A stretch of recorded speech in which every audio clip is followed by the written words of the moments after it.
Kush ju ka quajtur Mimi? Më pëlqen shumë ky emër. Mimi. Mimi më kujton pak edhe La Bohème të Giacomo Puccinit. Është edhe personazh në një nga veprat e Dumas, në mos gaboj.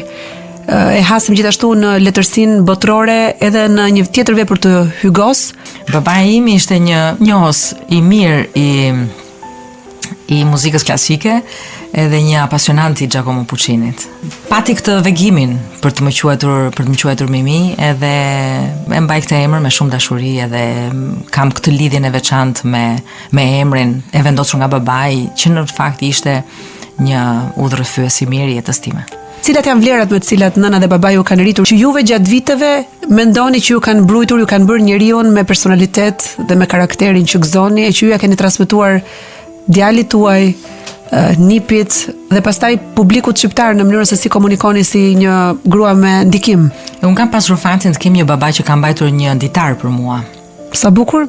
Edhe ka një faqe të parë, që është më shumë një reflektim se sa fillimi një ditari.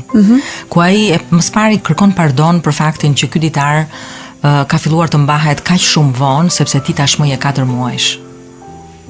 Dhe shkruan pastaj që ky është një ditar për treguar jo çfarë ke thënë ti si fjalë të parë, apo kur e ke bërë hapin e parë, po mos pari për treguar sakrificat që prindit e tu do bëjnë për të rritur një qytetar të mirë.